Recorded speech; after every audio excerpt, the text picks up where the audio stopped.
বন্ধুরা সবাইকে good morning. আর good morning বলে রান্না শুরু করে দিলাম। আজকে রান্না করব চিংড়ি মাছ। কোন রেসিপি বলতে পারবো না, একটু আলু আর একটু মশলা চিংড়ি মাছ দিয়ে বানাবো। একে কোন রেসিপি বলা হয় এটা আমি ঠিক বলতে পারবো। এখন আমি আমার কাজ শুরু করে দিলাম। এখন দেখতে পাচ্ছ আমি আলু কাটছি। আলু কাটা হয়ে গেলে সিম কাটছি। সিম আর আলু ভাজা। এদিকে আমি সিম আর আলুটা কেটে নিলাম, কারণ আমাকে খুব তাড়াতাড়ি রান্না করতে হবে, কারণ জোজোর স্কুল রয়েছে। প্রথমে আমি পেঁয়াজ আর লঙ্কাটা ভেজে নিয়েছিলাম, তারপর আমি আলুগুলো আর সিমগুলো দিয়ে দিলাম একটু হলদি পাউডার আর একটু লবণ। এদিকে আমার চিংড়ি মাছ ফ্রাই হয়ে গেছে। এখন আমি মাছগুলো তুলে নিচ্ছি, আর এদিকে কাটা আলুগুলো সুন্দর করে ধুয়ে নিলাম।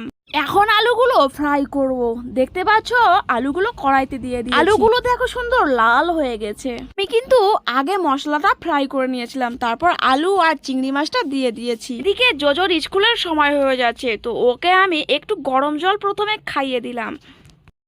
এখন আমি সিম আর আলু ভাজা দিয়ে কিছু ভাত খাইয়ে দিই, কারণ সকালে হালকা সবজি দিয়ে কিছু ভাত খাইয়ে দিই।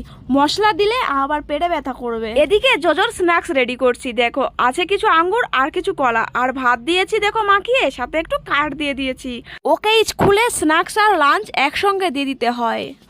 জোজোকে স্কুলে দিয়ে এসে ওর হোয়াইট ইউনিফর্মটা ধুয়ে দিলাম। আমি দোকানের জন্য রেডি হয়ে গেলাম। দোকানে যাওয়ার আগে আমাকে আর একটু কাজ সেরে যেতে হবে, তোমাদের সেটা দেখাই।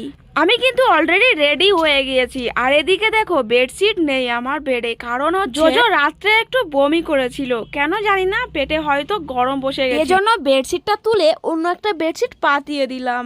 বন্ধুরা ভিডিওটি যদি ভালো লেগে থাকে অবশ্যই একটা লাইক কমেন্ট করে সঙ্গে থাকবে, আর যদি নতুন দেখে থাকো একটা সাবস্ক্রাইব কিংবা ফলো করে পাশে থেকো।